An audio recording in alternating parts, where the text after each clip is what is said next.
Graça e paz da parte do nosso Senhor e Salvador Jesus Cristo. Eu quero saudar os irmãos dessa forma e agradecer as orações, agradecer o compromisso que os irmãos estão tendo na Palavra de Deus e com a Primeira Igreja Batista em Novo Horizonte.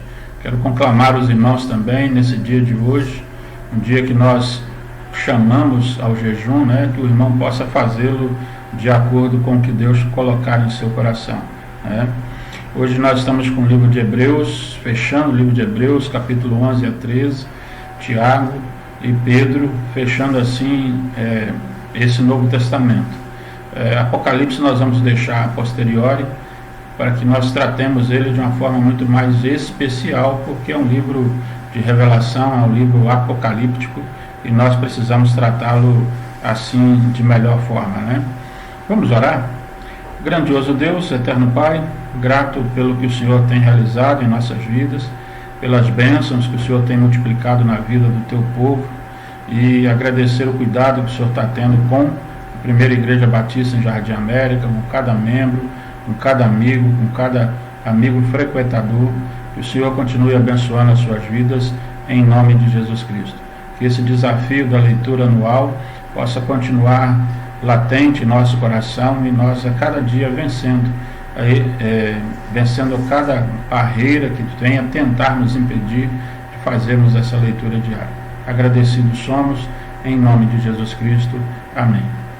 Bom, irmãos, Hebreus capítulo 11 trata da natureza da fé e exemplos da fé. O destaque que eu quero fazer é o versículo 1, que trata o que é fé. Fé é o firme fundamento das coisas que se esperam e a prova das coisas que se não veem.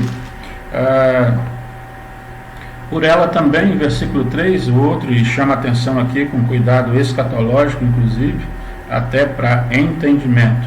No cuidado escatológico, pela fé entendemos que os mundos, plural mesmo, pela palavra de Deus foram criados, de maneira que aquilo que se vê não foi feito do que é aparente. Aqui a nossa intenção primeira é de compreender a ação de Deus, o fazer de Deus com o propósito que Ele tem para as nossas vidas. Destaque apenas desses heróis da fé, de todos eles o mereceriam, mas Abel, versículo 4, ofereceu a Deus maior sacrifício do que Caim. Eu quero que aqui a gente tenha sempre cuidado de mensurar, tomar cuidado em mensurar maior ou menor sacrifício. Muito cuidado com isso, tá? E aqui o sentido é amor mesmo, dedicação é primeiro lugar, é primazia mesmo, tá? E não no sentido de quantitativo, tá? Enoque trasladado, versículo 5, e o versículo 6, maravilhoso, que todos nós lembramos e conhecemos: ora, sem fé é impossível agradar-lhe a Deus, porque é necessário que aquele que se aproxima dele, de Deus, creia que ele existe, que é galardoador. Galardão aqui é recompensa mesmo, tá? E aí, em outro momento, assim como lá em Romanos, nós já mencionamos isso na leitura. Galardão é recompensa e não direito ou compensação no sentido de eu fiz por merecer, tá? Mas é a recompensa que Deus dá por nós fazermos sem querer nada em troca. A mão direita não precisa saber o que a esquerda deu e nem a esquerda saber o que a direita deu, tá? O versículo que me chama a atenção, e nós temos uma série de mensagens a partir do próximo ano a falar sobre esse assunto, é o versículo 16, em especial, muito gostoso de ouvir esse versículo. Preste atenção nele, Hebreus 11, verso 16. Mas agora desejam uma melhor, isto é, a celestial. Pelo que também, e aqui vem um destaque, Deus não se envergonha deles, de se chamar seu Deus, porque já lhes preparou uma cidade. E o tema da série de mensagens é: Deus não se envergonha de mim.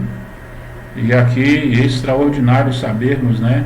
Essa leitura nos chama e nos convida a entendermos esse desafio. Aquele que honra, e aqui o sentido do texto é aqueles que honraram a Deus, e a relação dos heróis da fé, Deus não se envergonha deles, mesmo tendo sido perseguidos, vivendo como perseguidos, como peregrinos em terra, eles foram firmes em sua fé. Bom, capítulo 11, de todos os destaques que merecem, né? Todos eles merecem. Nós precisamos passar por cima por causa do nosso tempo, nós não temos muito. Versículo 40 do mesmo capítulo 11. Provendo Deus alguma coisa melhor a nosso respeito, para que eles, sem nós, não fossem aperfeiçoados.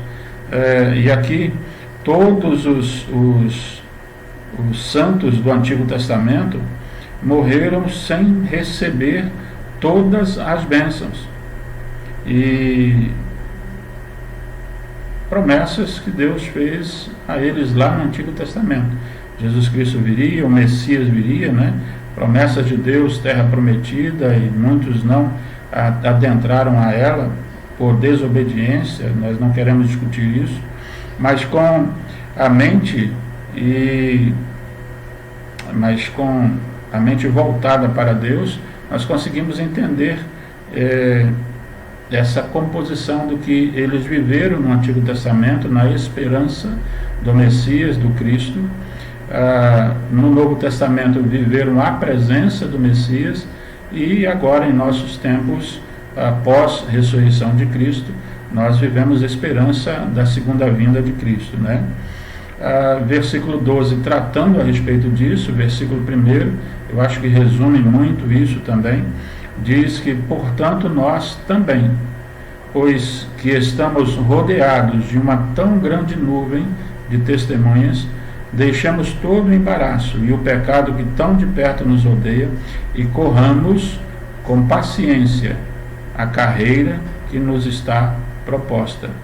E aqui o sentido mesmo de objetivo.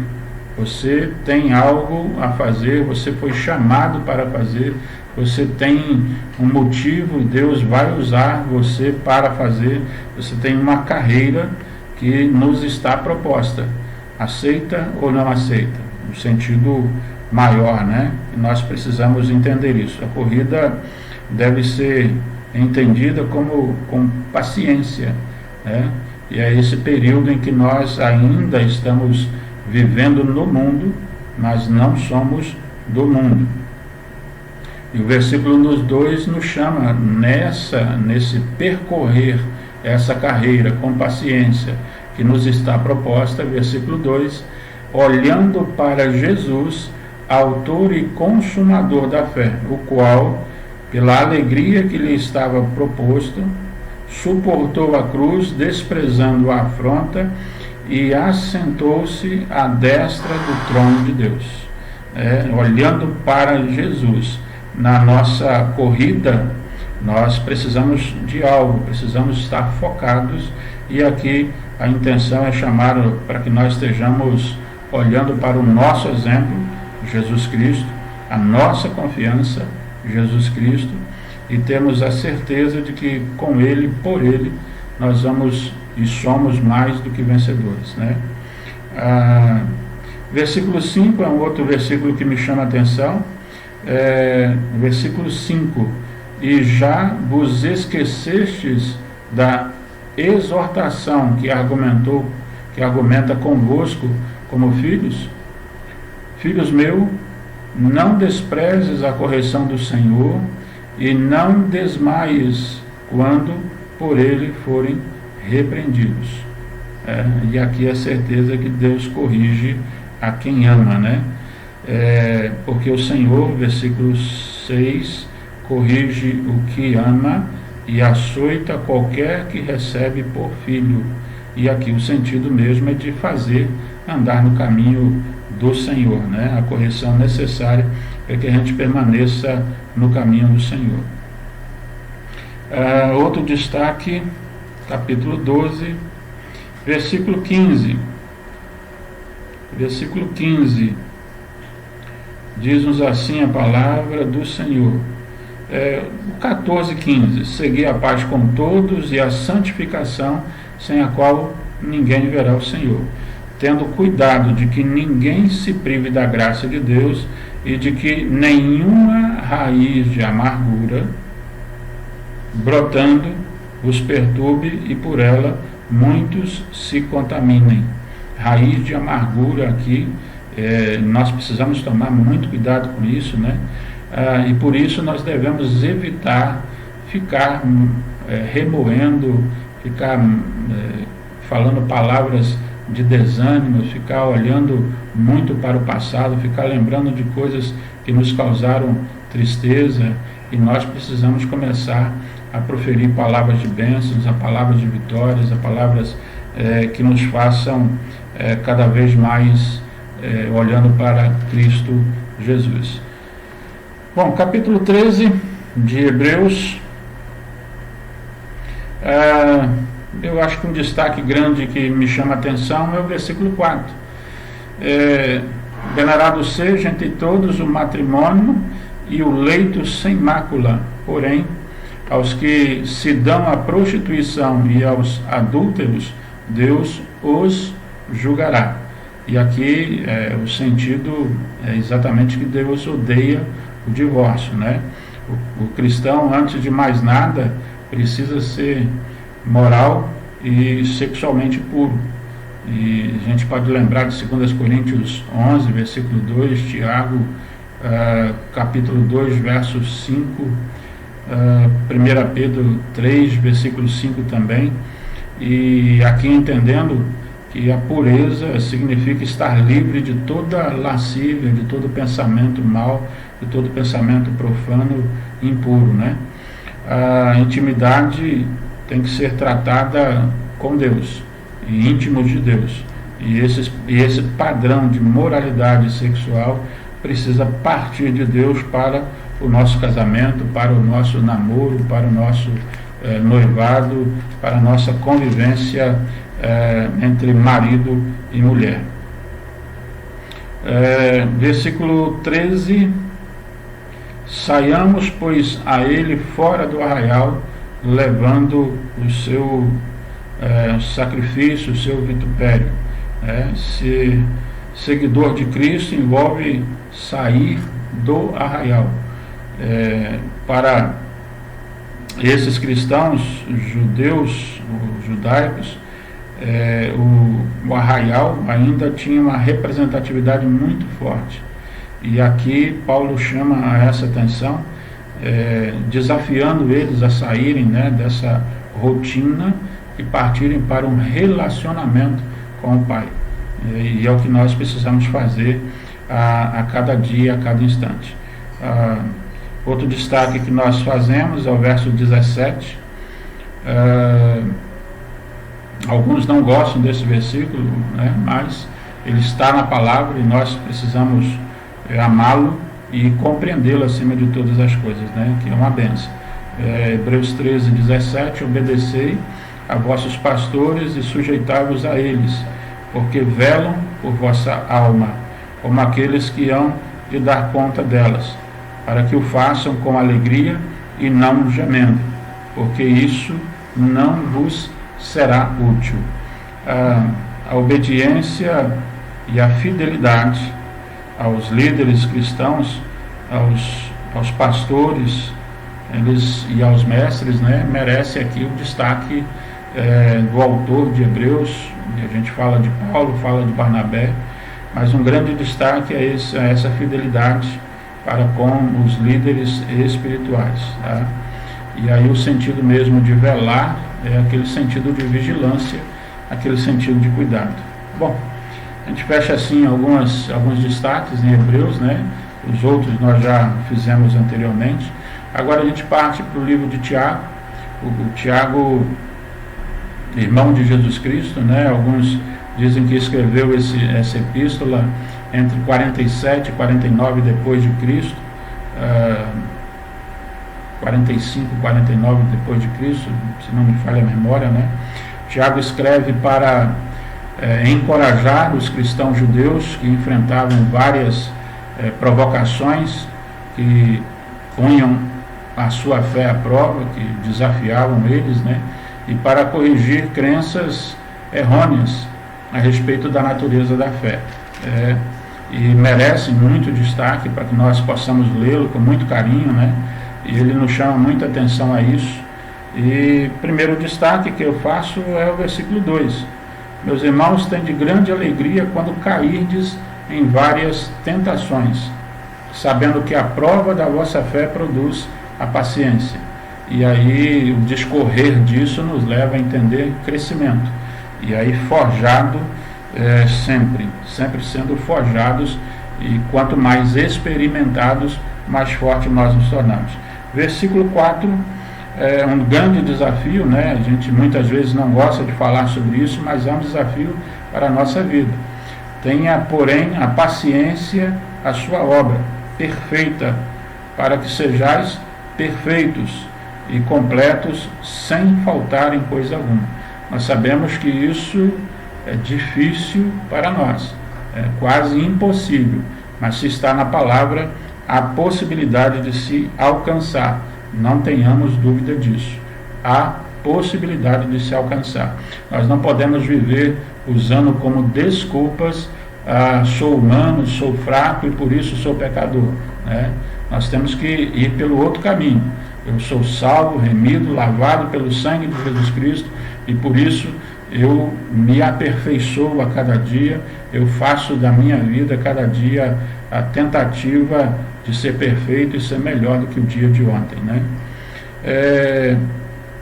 Versículo 5 merece muito, se você puder até sublinhe na sua palavra, que é o sentido de pedir coisas a Deus. Isso é muito interessante.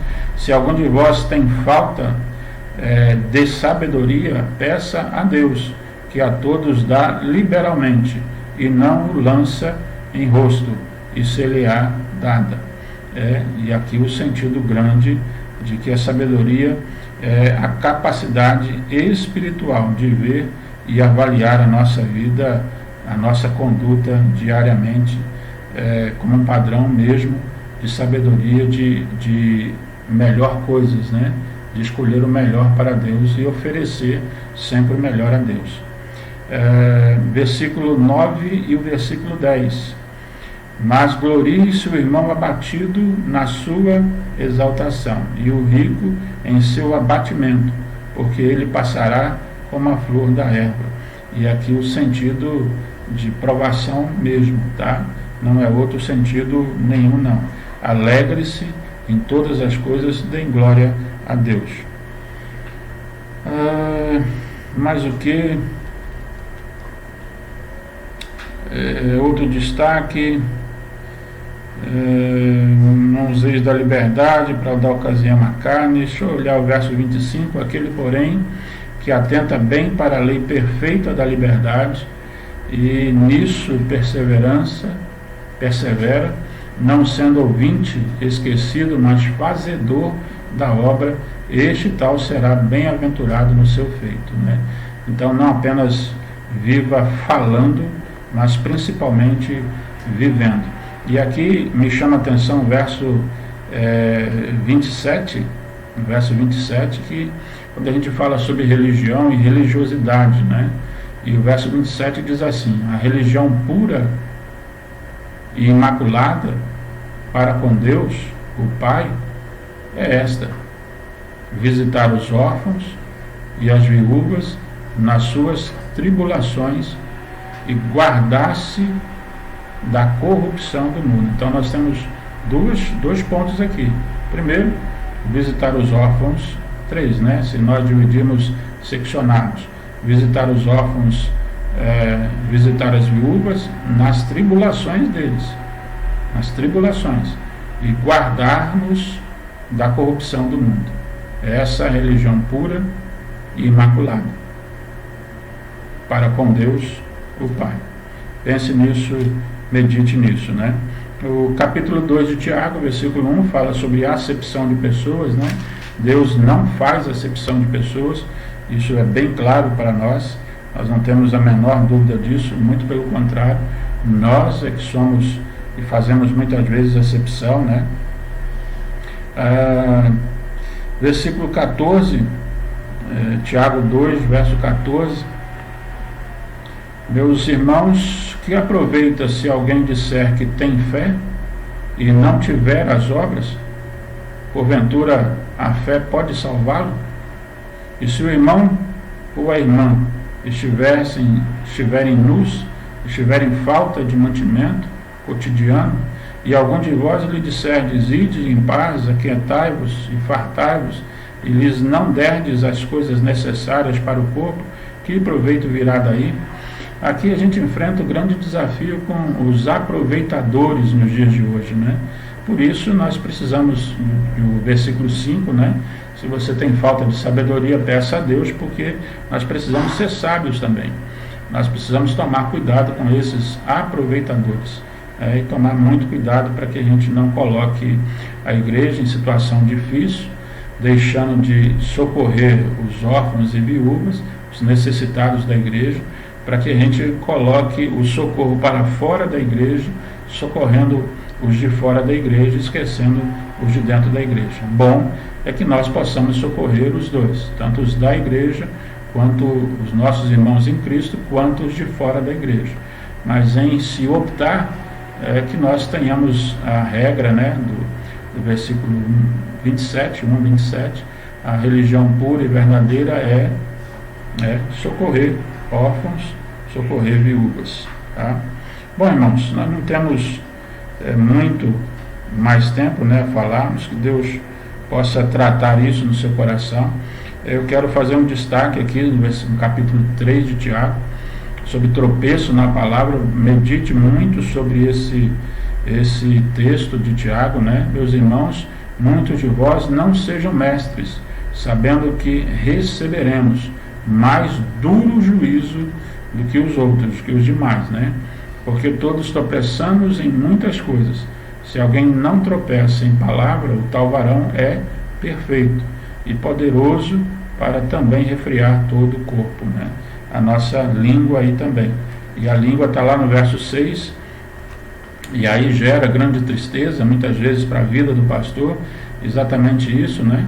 E a não obediência à palavra do pastor é muitas vezes criticada, é muitas vezes falada. E aí o versículo 6, capítulo 3, 6, a língua também é um fogo, como mundo de iniquidade. A língua está posta entre os nossos membros e contamina todo o corpo e inflama o curso da natureza e é inflamada pelo inferno. Medite nesse versículo, por favor, vale a pena nesse versículo. A língua também é um fogo, como mundo de iniquidade.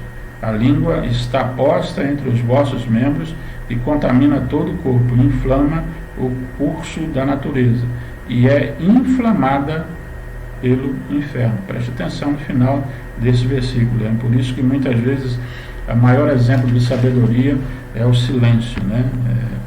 É o silenciar-se em muitos momentos de desafio. Tá? Bom, irmãos, sabedoria que vem do alto, verso 13 em diante. E infelizmente nós precisamos parar por aqui por causa do nosso tempo, e o nosso desejo de que você continue firme nesse desafio da leitura da palavra de Deus, né? Fique firme, continue estudando a palavra do Senhor. Deus te abençoe. E se você tiver alguma dúvida, por favor, coloque aí no comentário, que a gente vai fazer durante a semana a tentativa de responder essas perguntas dos irmãos, tanto dos textos que nós comentamos aqui, quanto de outros que o irmão porventura tem. Nós estamos pensando até fazer um quiz a respeito da Bíblia, para que a gente possa passar esses dias mais juntos uns dos outros. Deus te abençoe e que Deus multiplique bênçãos sobre a tua vida. Em nome de Jesus Cristo. Amém.